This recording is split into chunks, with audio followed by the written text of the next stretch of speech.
जय Hind. This is first video of profit and loss. और इससे पहले मैं परसेंटेज के चैप्टर करा मतलब परसेंटेज पूरा ख़त्म करा चुका हूँ। अगर आपने नहीं देखा है तो आप देख लें, लिंक डिस्क्रिप्शन में पड़ी हुई है। आज का जो टॉपिक है वो है प्रॉफिट एंड लॉस का। ठीक है, प्रॉफिट एंड लॉस का टॉपिक स्टार्ट करने से पहले मैं उसके बारे में मतलब ब्यौरा बताना चाहता हूँ ऊपर से मतलब क्रय मूल्य क्या होता है, जो उसमें बेसिक्स चीज़ें हैं जैसे क्रय मूल्य, विक्रय मूल्य और अंकित मूल्य क्या होता है, लाभ हानि क्या होता है, डिस्काउंट किस पे दिया जाता है, लाभ हानि जो परसेंटेज निकलती है, लाभ वो कितने प्रॉफिट किस किस पर निकलता है, ठीक है, बचत क्या होती है, ये चीज़ें मैं बताने वाला हूँ। सबसे पहले हम बात करेंगे क्रय मूल्य। क्रय मूल्य के बारे में जब हम बात करेंगे तो क्रय मूल्य जो है वो क्रय मूल्य को लागत मूल्य भी कहते हैं, लागत मूल्य। ठीक है, लागत मूल्य को कहते हैं, जिसको इंग्लिश में कहते हैं परचेज या फिर कॉस्ट। कॉस्ट प्राइस या परचेज प्राइस सुना होगा। ठीक है, इंग्लिश में कॉस्ट प्राइस या परचेज प्राइस कहते हैं। ठीक है, क्रय मूल्य जैसे कि अब मैं अपना एग्जांपल दे रहा हूँ कि जैसे कि मैं हूँ दुकानदार। ठीक है, दुकानदार में और मैं कोई प्रोडक्ट खरीद के लाया, तो कोई कोई प्रोडक्ट मैं खरीद के लाया 20 रुपए में। 20 रुपए में मैं दुकानदार हूँ। ठीक है, 20 रुपए में कोई भी वस्तु खरीद के लाया, कोई वस्तु खरीद के लाया 20 रुपए, कोई वस्तु खरीद के लाया। ठीक है, तो जो जितने रुपए में मुझे पड़ी, दुकानदार को पड़ी, जितने रुपए में दुकानदार को पड़ी, तो जितने रुपए में दुकानदार को क्रय हो तो उसको बोलते हैं क्रय मूल्य। तो वस्तु का क्रय मूल्य क्या हो गया, ये हो गया वस्तु का क्रय मूल्य। क्रय मूल्य क्या हो गया, ये हो गया 20 रुपए। ठीक है, 20 रुपए क्रय मूल्य हो गया। अब क्या करेगा जो दुकानदार है वो इस वस्तु का मूल्य निर्धारित करेगा, मूल्य निर्धारित करेगा। तो मूल्य निर्धारित करेगा तो मान लो 20 रुपए की वस्तु खरीद के लाया, वो क्रय मूल्य उसका 20 रुपए है, और 20 रुपए से उसने 30 रुपए इसका एमआरपी होता है अंकित मूल्य। अंकित मूल्य सेट करा। ठीक है, इसका अंकित मूल्य सेट करा उसने 30 रुपए। 30 रुपए उसने अंकित मूल्य सेट करा, मतलब 20 रुपए में वो खरीद के लाया, तो वो उसका हो गया क्रय मूल्य। और जो 30 रुपए उसने सेट करा, इसका जो मूल्य था वो सेट करा मार्क प्राइस, वो 30 रुपए हो गया। ठीक है, अब कोई ग्राहक आएगा अगर वो ग्राहक आया कोई उस दुकानदार के पास, उसने कही कि मुझे ये चीज चाहिए, तो उसने डायरेक्ट 30 रुपए में अंकित मूल्य से दे दी। तो जो अंकित मूल्य हो गया, अगर उसने 30 रुपए में दी है तो जो अंकित मूल्य है वो ही विक्रय मूल्य के बराबर हो जाएगा। ठीक है, जो अंकित मूल्य है वो ही विक्रय मूल्य के बराबर हो जाएगा। मेरी बात ध्यान से सुनना। 20 रुपए की उसने चीज खरीदी थी, 30 रुपए में उसने बेच दी। ठीक है, 20 रुपए की कोई चीज उसने खरीदी थी, 30 रुपए में बेची थी, तो उसका 10 रुपए का लाभ हो गया। कितने रुपए का लाभ हो गया, 10 रुपए का लाभ हो गया। 10 रुपए का लाभ कितने पे, हमेशा लाभ और हानि होगा, हमेशा क्रय मूल्य पे निकाला जाएगा। क्रय मूल्य क्या था, 20 रुपए था, वस्तु खरीद के लाया था दुकानदार, वो 20 रुपए की थी। ठीक है, उसने बेची कितने में, 30 रुपए में बेच दी। विक्रय मूल्य अंकित मूल्य के बराबर कब होगा, जब वो अंकित मूल्य पे वो वस्तु बेच देगा, तो जो अंकित मूल्य होगा वो विक्रय मूल्य के बराबर हो जाएगा। ठीक है, तो 20 रुपए की वस्तु थी, 30 रुपए में बेच दी, 10 रुपए का प्रॉफिट हुआ। 20 रुपए पर 10 रुपए का प्रॉफिट हुआ, कितने का हो गया, 50% का प्रॉफिट हुआ। कितने रुपए का प्रॉफिट हुआ, दुकानदार को कितने रुपए का प्रॉफिट हुआ, 50% का प्रॉफिट हुआ। अब कोई ऐसे ऐसे ग्राहक भी आते हैं जिनको चाहिए डिस्काउंट। डिस्काउंट का मतलब, डिस्काउंट अब 30 रुपए हमारा अंकित मूल्य है, तो वो लोग कहते हैं कि नहीं यार 25 रुपए में बेच दो तो हम खरीद लेंगे, 28 रुपए में बेच दो तो हम खरीद लेंगे, मतलब इसका मूल्य कम कर दो तो हम खरीद लेंगे। ठीक है, तो अब जो अंकित मूल्य है, तो दुकानदार क्या करता है कि चलो भाई साहब आप 25 रुपए में ले जाओ। 30 रुपए का हम वो भी कहता है, वो 30 रुपए का एमआरपी है, चलो आप 25 रुपए में ले जाओ या 28 रुपए में ले जाओ, तो 25 रुपए में ले जाता है। तो मान लो, तो अब दुकानदार ने 25 रुपए कर दिया इसका मूल्य, 25 रुपए हो गया, 25 रुपए कर दिया मूल्य, वस्तु का मूल्य 25 रुपए कर दिया, तो जो 25 रुपए है अब वो हो गया विक्रय मूल्य। ध्यान से सुनना, विक्रय मूल्य हो गया अब ये। ठीक है, अब विक्रय मूल्य हो गया, तो अब इसने क्या करा, 30 रुपए से 5 रुपए कम करके 25 रुपए में विक्रय मूल्य बेच दी वस्तु। वो उस ग्राहक को चाहिए था डिस्काउंट चाहिए था, तो डिस्काउंट हमेशा किस पे मिलता है, अंकित मूल्य पे मिलता है। हमेशा डिस्काउंट ध्यान रखना, अंकित मूल्य पे मिलता है। और 30 रुपए की वस्तु थी, उसने 25 रुपए में बेच दी थी, तो अब 25 रुपए क्या हो गया, विक्रय मूल्य हो गया। उस वस्तु का विक्रय मूल्य क्या हो गया, 25 रुपए। अब उसने डिस्काउंट कितने का दिया, 5 रुपए का। हमेशा था 5 रुपए का डिस्काउंट दिया, अब इसमें ही डिस्काउंट आ जाएगा। अगले वाले चैप्टर है ये, मैं बस एक ऊपर से बता रहा हूँ। ठीक है, ये डिटेल में नहीं बता रहा, मतलब ऊपर ऊपर से बता रहा हूँ कि ये क्रय मूल्य क्या होता है, अंकित मूल्य क्या होता है, विक्रय मूल्य क्या होता है, अंकित मूल्य क्रय विक्रय मूल्य कब बराबर होते हैं, और लाभ और हानि किस पे निकला जाता है, डिस्काउंट किस पे निकला जाता है। आपने बताया था डिस्काउंट 30 रुपए पे, मतलब अंकित मूल्य पे हमेशा डिस्काउंट निकलेगा, 30 रुपए पे हमेशा डिस्काउंट निकलेगा, और जो आएगा वो विक्रय मूल्य होगा, और जो लाभ हानि होता है वो हमेशा क्रय मूल्य पे निकाला जाता है। क्रय मूल्य 20 रुपए था, अंकित मूल्य 30 रुपए था, तो 5 रुपए 30 रुपए पर कितना हो गया, ये हो गया हमारा 50/3%। ठीक है, 16 सही 2/3 करके आएगा। ठीक है, वो मिक्स फॉर्म में आ जाएगा। ठीक है, तो डिस्काउंट किस पे निकलता है, हमेशा अंकित मूल्य पे निकलता है। डिस्काउंट किस पे निकलता है, हमेशा अंकित मूल्य पे निकलता है। लाभ और हानि किस पे निकलती है, हमेशा विक्रय क्रय मूल्य पे निकलती है। ठीक है, क्रय मूल्य से जो भी आता है वो विक्रय मूल्य होता है। ठीक है, अंकित मूल्य विक्रय मूल्य का बराबर होते हैं, जब वो अंकित मूल्य पर अपनी वस्तु बेच देता है तो जो अंकित मूल्य होता है विक्रय मूल्य के बराबर हो जाता है। लेकिन जब वो डिस्काउंट देता है तो जो डिस्काउंट देने के बाद जो वैल्यू होती है, जो जो उसकी प्राइस होती है, वो विक्रय मूल्य कहलाता है। ठीक है, दो तरह 30 रुपए से 25 रुपए करके 50। अब हमेशा डिस्काउंट किस में मिलेगा, डिस्काउंट हमेशा अंकित मूल्य में मिलेगा। ये हो गया इसका चीज। ठीक है, क्रय मूल्य समझ में आ गया, विक्रय मूल्य आ गया, अंकित मूल्य क्या होता है, लाभ हानि क्या होता है, और डिस्काउंट क्या होता है। ठीक है, ये प्रॉफिट, ये हमारा प्रॉफिट हुआ दुकानदार को, और ये डिस्काउंट मिला गया, ये डिस्काउंट दिया दुकानदार ने 50%, 50/3% का डिस्काउंट दे दिया। ठीक है, एक वस्तु पर अपनी। ठीक है, अब बताता हूँ, अब आगे चलते हैं इन क्वेश्चन में। मतलब टाइप फर्स्ट में जो अब इसमें भी टाइप प्रॉफिट एंड लॉस चार जो चैप्टर है उसमें भी type first, type second, type A, type B, type C करके क्वेश्चन आते हैं। उसमें भी पेपर में भी इस प्रकार के क्वेश्चन आते हैं, लैंग्वेज वाले क्वेश्चन आते हैं। तो अब देखते हैं पहले वाला क्वेश्चन, टाइप फर्स्ट का पहले वाला क्वेश्चन देखते हैं। चलो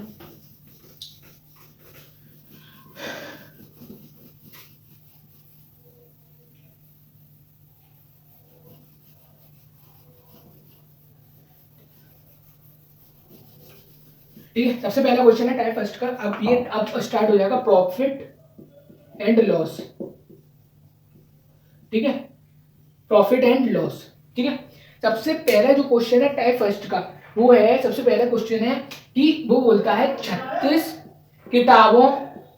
किताबों का लागत मूल्य, लागत मूल्य उस 30 किताबों के विक्रय मूल्य के बराबर है। ठीक है, के बराबर, ध्यान से सुनना, 36 किताबों में 36 किताबों का, अब इसको लिख देंगे किताबों का विक्रय मूल्य, वो लागत मूल्य, लागत मूल्य को क्रय मूल्य भी कहते हैं, बराबर 30 किताबों का विक्रय मूल्य, किताबों का विक्रय मूल्य। ठीक है, तो अब इसको लागत बराबर अपॉन विक्रय मूल्य इधर आ जाएगा, बराबर 30/36, काटेंगे तो 5 से 6। ठीक है, तो एक किताब का, मान लो एक किताब है, रेशियो में आ गया तो एक किताब हो गई। तो अब एक किताब जो थी वो, एक किताब का लागत मूल्य क्या था, 5 रुपए था। ठीक है, अब विक्रय मूल्य क्या था, 6 रुपए था। तो लागत मूल्य 5 रुपए था, विक्रय मूल्य 6 रुपए था, तो कितने रुपए का प्रॉफिट हुआ, 1 रुपए का प्रॉफिट हुआ।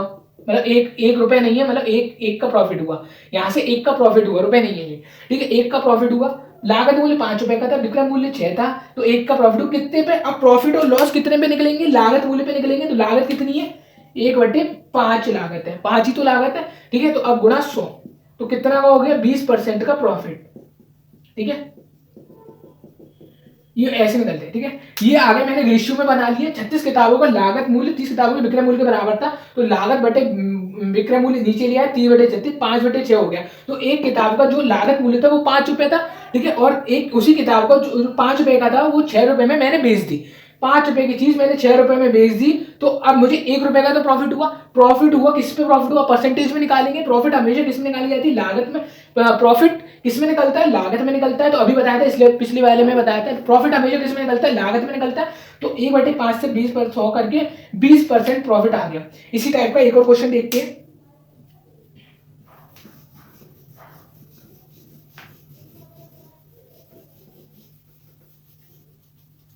ठीक है, 50 संतरों, अब देखो ये क्वेश्चन है, 50 संतरों का लागत मूल्य बराबर 40 संतरों का विक्रय मूल्य। ठीक है, ये क्वेश्चन की डिमांड है, क्वेश्चन ही बोल रहा है 50 संतरों का लागत मूल्य 40 संतरों के विक्रय मूल्य के बराबर है। तो लागत अपॉन विक्रय मूल्य बराबर क्या हो जाएगा, लागत अब ये नीचे लाएंगे तो 40/50, ठीक है, 40/50 हो गया ये, ठीक है, 40/50 हो गया। अब 0 से 0 काट दे तो ये हो गया 4/5, ठीक है। एक 50 संतरों का लागत मूल्य 40 संतरों के विक्रय मूल्य के बराबर है, तो एक संतरे का लागत मूल्य कितना आ गया, 4 रुपए। अब इसको कितने में बेच दिया, 5 रुपए में बेच दिया, तो हमें प्रॉफिट कितने का हुआ, 1 रुपए का हुआ। किस पे हुआ, प्रॉफिट और लॉस निकालना है, तो हमें लाभ निकालना है, लाभ प्रतिशत निकालना है, हमें लाभ प्रतिशत निकालना है, तो 4 रुपए पे हुआ, तो ये हो गया हमारा 25% का प्रॉफिट, 25% का प्रॉफिट हो गया हमारा, ठीक है। तो ऐसे 50 संतरों का लागत मूल्य 40 संतरों के विक्रय मूल्य के बराबर है, ये हमें प्रॉफिट हो गया कितने का, 25% का। अभी यही होता कि लागत मूल्य विक्रय, अभी यहाँ पे 3 होता, मान लो विक्रय मूल्य होता 3 रुपए, तो 3 रुपए होता, तो 1 रुपए का लॉस हुआ कितने पे, 4 रुपए। मतलब लागत हमेशा लागत मूल्य पे ही प्रॉफिट निकला जाएगा, प्रॉफिट या लॉस हमेशा लागत मूल्य पे ही निकलते हैं, ठीक है। तो चलते हैं अगले टाइप वाले क्वेश्चन पर। तो जो अगला लैंग्वेज वाला क्वेश्चन है वो नीचे बता दे रहा हूँ, ठीक है। ये है हमारा अगला क्वेश्चन, इसी टाइप का अगला लैंग्वेज। अब एक लैंग्वेज तो ये हो गई कि लागत मूल्य विक्रय मूल्य के बराबर होता है, ठीक है। अब अगला लैंग्वेज वाला क्वेश्चन आता है, 76 रुपए में एक वस्तु को बेचने पर, 76 रुपए में एक वस्तु बेचने पर 76 रुपए में एक वस्तु बेचने पर 52% का लाभ होता है, ठीक है। 52% का लाभ होता है, तो 75 रुपए में अगर इसी वस्तु को बेचा जाता, बेचते, तब लाभ कितने का होता। देखो 76 रुपए में एक वस्तु बेची जाती है, तो उस वस्तु पर 52% का लाभ होता है। अब हमें नहीं पता कि वस्तु का क्रय मूल्य, 52% का लाभ होता है, तो अब 52% का लाभ जब होगा जब हमें क्रय मूल्य पता लगेगा, उस वस्तु का हमें क्रय मूल्य नहीं पता। तो सबसे पहले हमने माना कि किसी भी परसेंट, मतलब अब इसमें प्रॉफिट एंड लॉस में क्रय मूल्य अभी भी परसेंट वाले ही, इसका परसेंट वाला ही सीरियल चल रहा है अभी, ये भी परसेंट वाले ही चैप्टर से रिलेटेड है, तो हम कोई भी क्रय मूल्य मानेंगे। हम अब हमें पता है कि जो लाभ होता है वो लागत मूल्य पर या क्रय मूल्य पर निकलता है, तो हमारे पास क्रय मूल्य और लागत मूल्य तो है नहीं, तो सबसे पहले हम मानेंगे 100 रुपए हमारा क्रय मूल्य था, 100 रुपए हमारा क्रय मूल्य था, तो 100 रुपए क्रय मूल्य था, तो 52% का लाभ होता है, तो 52% का लाभ, तो 152 रुपए की हमने कोई वस्तु, 100 रुपए की चीज थी, क्रय मूल्य था, 52% का लाभ हुआ, 152 रुपए में मैंने बेच दी, ठीक है, 152 रुपए में बेच दी, तो ये हो गया हमारा इमेजिनरी वैल्यू।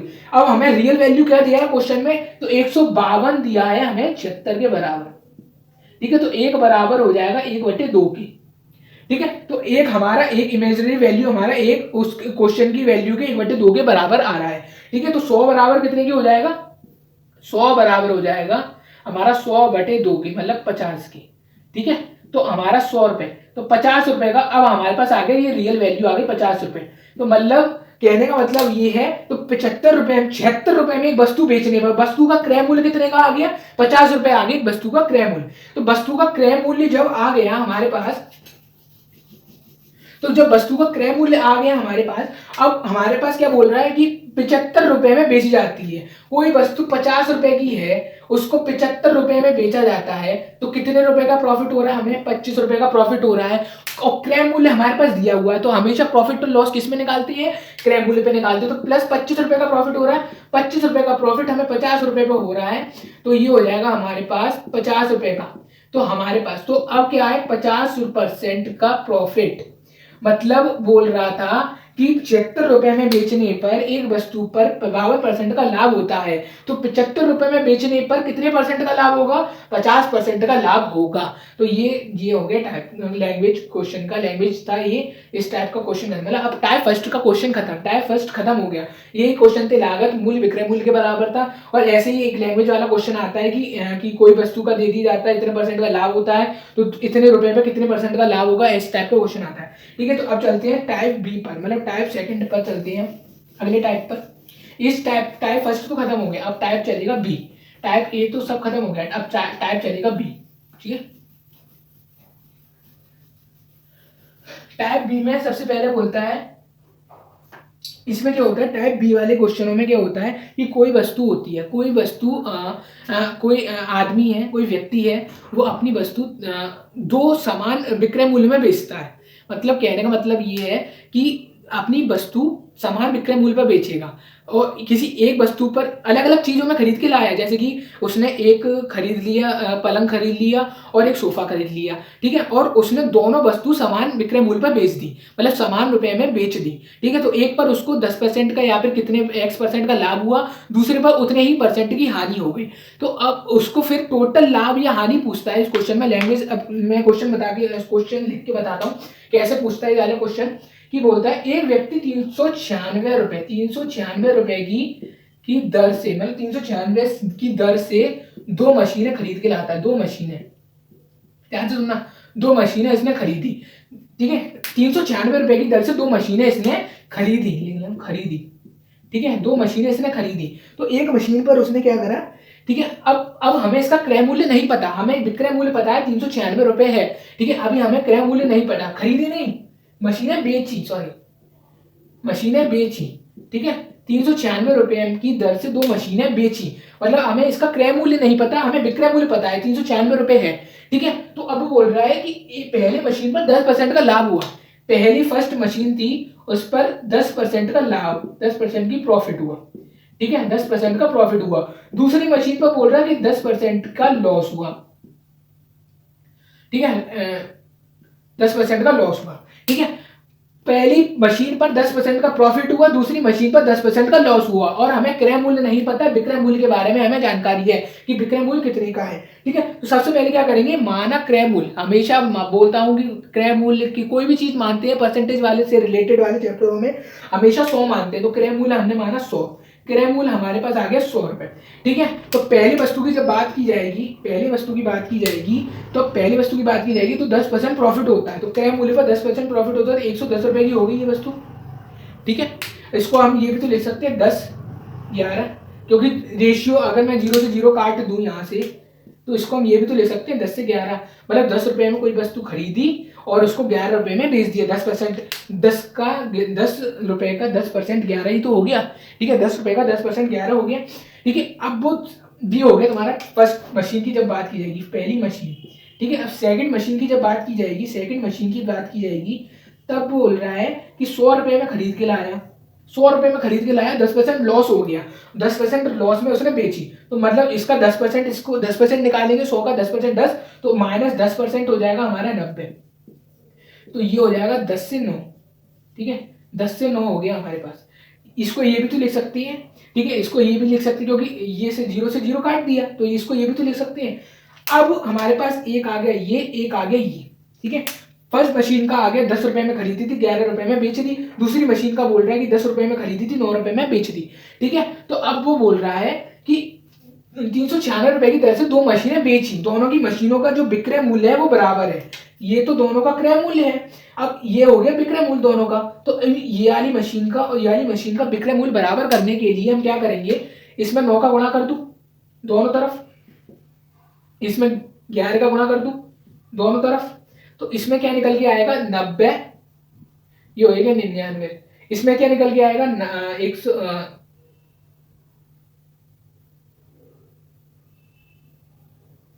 110, और ये हो जाएगा 99, ठीक है, ये हो गया। मतलब अब मतलब कहने का मतलब ये है कि मैंने क्यों बराबर करा, क्योंकि वो बोल रहा था 396 रुपए की दर से दोनों मशीनें बेची, 396, मतलब इन दोनों मशीनों का विक्रय मूल्य सेम है, विक्रय मूल्य सेम है, तो क्रय मूल्य दिया हुआ था, पहली वाली वस्तु 11 रुपए में बेची, 10 रुपए की खरीद ला, दूसरी वाली 9 रुपए में बेची, तो दोनों का विक्रय मूल्य सेम है, तो मैंने इसमें इसको और इसको बराबर करने के लिए 11 का इसमें गुणा किया, 9 का इसमें गुणा करा, तो 9 का दोनों तरफ गुणा करें, 11 का दोनों तरफ गुणा करेंगे, तो निकल के क्या आया 90, ये क्या निकल गया है, ये आ गया हमारे पास 90 रुपए का क्रय मूल्य था, 99 रुपए में बेची, ठीक है। 110 रुपए का, दूसरी वस्तु का 110 रुपए का क्रय मूल्य था, 99 रुपए में बेची, क्रय मूल्य बराबर नहीं था लेकिन विक्रय मूल्य बराबर था, ठीक है। अब विक्रय मूल्य बराबर था, इतनी की दर से 2 मशीनें बेची, तो अब वो बोल रहा है पूरे लेन देन में लाभ, पूरे लेन देन में लाभ, लाभ कितने का होगा, तो हमें लाभ निकालने के लिए इससे तो हमें कोई मतलब नहीं रहा, इस वाली वैल्यू से, या चाहे इसमें 10,000 दे देता, 20,000 दे देता, 40,000 दे देता, 60,000 दे देता, इससे हमें कोई मतलब नहीं रहा। इस वाली वैल्यू से हमें कोई मतलब नहीं है, चाहे वे पॉइंट में दे, चाहे हमें कंफ्यूज करने के लिए पॉइंट में दे, कोई मतलब नहीं है। ठीक है, तो अब टोटल क्रय मूल्य कितना हो गया वस्तु का, कितने रुपए में खरीद के लाया, 110 प्लस 90, ये कितना का हो गया, ये हो गया हमारे पास 200 रुपए की। ठीक है, ये हो गया 200 रुपए की वस्तु। 90 रुपए की पहली वाली वस्तु खरीद के लाया था, मशीन खरीद के लाया था, 99 रुपए में बेची थी। ठीक है, दूसरी मशीन को 110 रुपए में खरीद के लाया, 99 रुपए में बेची थी। हमने विक्रय मूल्य बराबर करे हैं, क्योंकि हमसे बोल रहा है कि दोनों वस्तुएं एक ही दर पर बेची जाती हैं, इसलिए मैंने विक्रय मूल्य बराबर करे 90 से 99। तो अब दोनों वस्तु कितने रुपए में खरीद के लाया, 200 रुपए, 110 प्लस 90 200। ठीक है, दोनों को बेचा कितने में उसने, 99 198 रुपए में बेच दी। तो उसको कितने रुपए का लॉस हुआ, 2 रुपए का लॉस हुआ। तो ये हो गया हमारा क्रय मूल्य आ गया, टोटल क्रय मूल्य, और ये आ गया हमारा विक्रय मूल्य। ठीक है, तो अब क्रय मूल्य आ गया, विक्रय मूल्य आ गया। ठीक है, क्रय मूल्य आ गया, विक्रय मूल्य आ गया। तो अब हम निकालेंगे इसका लॉस, कितने का लॉस हुआ, दो का लॉस हुआ, दो का लॉस हुआ। कितने पर, हमेशा लॉस लॉस या प्रॉफिट किसमें निकाला जाता है, क्रय मूल्य पे निकाला जाता है। जो उसकी परचेज प्राइस होती है उसमें निकाला जाता है, ये होती है कॉस्ट प्राइस। ठीक है, तो 2 रुपए का मूल्य, 2 रुपए का जो आया वो 200 रुपए पे आया, 200 रुपए पे आया। 100 रुपए अगर ऐसे करेंगे तो 1% का लॉस हुआ। ठीक है, तो उसको 1% का लॉस हुआ। ठीक है, ये आगे इस वस्तु, मतलब ये आगे, ये पूरा लेन देन आगे 1% का लॉस हुआ। कैसे निकला, ठीक है, अभी हमें क्वेश्चन में वैल्यू दी थी, उस वैल्यू से हमने नहीं लिए, क्योंकि अभी वैल्यू वो घुमाने के लिए उसको सॉल्व करते, इसके बराबर रखते, वो 99 के बराबर रखते की वैल्यू, क्योंकि दोनों का मूल्य तो बराबर है, इसके लिए हमने नहीं करा, डायरेक्ट हमने कर दिया 90 रुपए से 99 रुपए और 110 से 99। ठीक है, ये हो गया इस लैंग्वेज। ठीक है, पूरा लेन देन आ गया, पूरे लेन देन में लाभ या हानि आ गया। ठीक है, ठीक है, इसी टाइप का एक और क्वेश्चन देखते हैं, इसी टाइप का एक और क्वेश्चन देखते हैं। चलिए,